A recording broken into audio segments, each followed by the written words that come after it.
എൻസൈക്ലോബിങ്സിൻ്റെ പുതിയൊരു വീഡിയോയിലേക്ക് നിങ്ങൾക്കേവർക്കും സ്വാഗതം.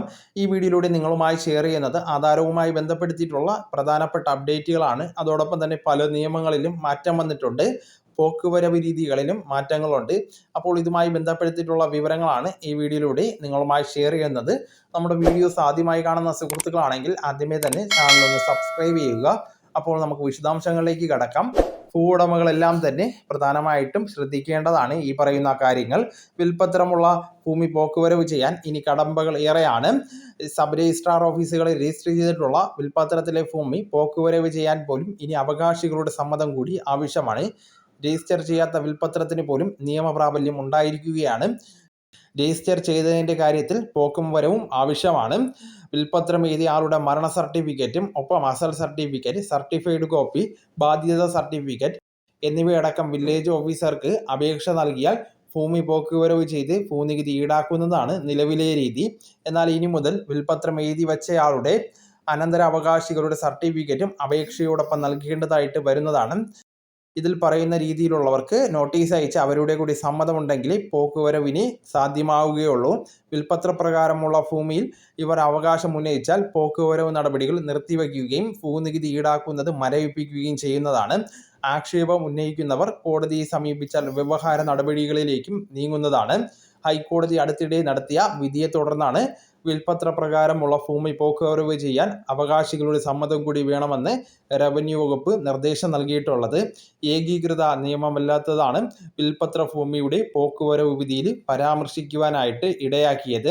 വിൽപ്പത്രപ്രകാരം കിട്ടിയ വസ്തുവകകൾ പണയപ്പെടുത്തി വായ്പ നൽകുന്നതിലും ധനകാര്യ സ്ഥാപനങ്ങൾ ഇപ്പോൾ പിടിമുറുക്കിയിരിക്കുകയാണ്.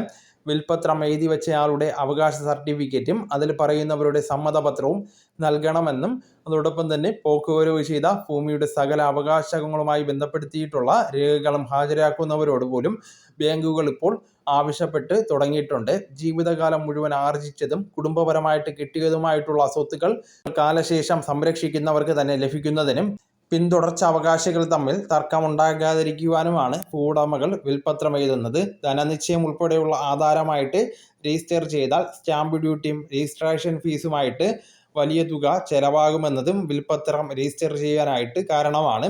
ഇനി അതോടൊപ്പം തന്നെ വായ്പ എടുക്കുന്നവർക്കും വസ്തു കൈമാറ്റം ചെയ്യുന്നവർക്കും സ്ഥിരം തലവേദനയാകുന്ന മുന്നാധാരങ്ങൾ ഇവയുമായി ബന്ധപ്പെടുത്തിയിട്ടുള്ള കാര്യങ്ങൾ ഇപ്പോൾ ഡിജിറ്റലായി മാറിയിരിക്കുകയാണ്.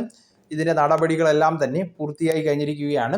അതോടൊപ്പം തന്നെ വസ്തു രജിസ്ട്രേഷൻ ഉൾപ്പെടെയുള്ള മുന്നാധാരം തേടി ഇനി മുതൽ രജിസ്ട്രേഷൻ ഓഫീസുകളിൽ കയറിയിറങ്ങേണ്ടതായിട്ട് വരുന്നതല്ല. സബ് രജിസ്ട്രാർ ഓഫീസുകളിൽ 1998 മുതൽ 2018 വരെയുള്ള കാലത്തെ ആധാരങ്ങൾ ഡിജിറ്റലാക്കി പ്രസിദ്ധീകരിക്കുന്ന പദ്ധതിയാണ് ഇപ്പോൾ നടപ്പിലാക്കിയിരിക്കുന്നത്. എല്ലാ സബ് രജിസ്ട്രാർ ഓഫീസുകളിലും 100% ആധാരങ്ങളും വെബ്സൈറ്റിൽ ലഭ്യമാകുന്നതോടുകൂടി സാധാരണക്കാർക്ക് കൂടുതൽ പ്രയോജനകരമായിട്ട് മാറിയിരിക്കുകയാണ്. തിരുവനന്തപുരം, കൊല്ലം, പത്തനംതിട്ട, ആലപ്പുഴ തുടങ്ങിയ ജില്ലകളിൽ 1968 മുതലുള്ള ആധാരം അത് രജിസ്ട്രേഷൻ ഓഫീസുകളിലുണ്ട്. രണ്ടാം ഘട്ടമായിട്ട് പൂർണ്ണമായിട്ട് ഡിജിറ്റലാക്കുന്നതായിരിക്കും. ഓൺലൈനിൽ ഫീസ് അടച്ച ശേഷമായിരിക്കും ആധാരവുമായി ബന്ധപ്പെടുത്തിയിട്ടുള്ള പകർപ്പുകൾക്കുള്ള അപേക്ഷകൾ നൽകേണ്ടതായിട്ട് വരുന്നതാണ്. ബന്ധപ്പെട്ട സബ് രജിസ്ട്രാർ ഓഫീസുകളിൽ നിന്ന് ഡിജിറ്റലായിട്ട് രേഖപ്പെടുത്തിയിട്ടുള്ള ആധാരത്തിൻ്റെ പകർപ്പുകൾ തയ്യാറാക്കുവാനായിട്ട് സാധിക്കുന്നതാണ്. ഇത് അപേക്ഷകർക്ക് ഡൗൺലോഡ് ചെയ്ത് ആവശ്യങ്ങൾക്ക് ഉപയോഗിക്കുവാനായിട്ട് സാധിക്കുന്നതാണ്. അപ്പോൾ ഈ വിവരങ്ങൾ നിങ്ങൾക്ക് എല്ലാവർക്കും പ്രയോജനകരമായെന്ന് കരുതുന്നു. നിങ്ങളുടെ സുഹൃത്തുക്കളിലേക്കും മറ്റ് ഗ്രൂപ്പുകളിലേക്കും ഷെയർ ചെയ്തെത്തിക്കുവാൻ കൂടി ശ്രമിക്കേണ്ടതാണ്. നമുക്ക് തുടർന്നും വിജ്ഞാനപരമായിട്ടുള്ള മറ്റ് വീഡിയോസും ആനുകാലിക വിവരങ്ങളുമായിട്ട് വീണ്ടും കാണാം. അതുവരെ ഗുഡ് ബൈ.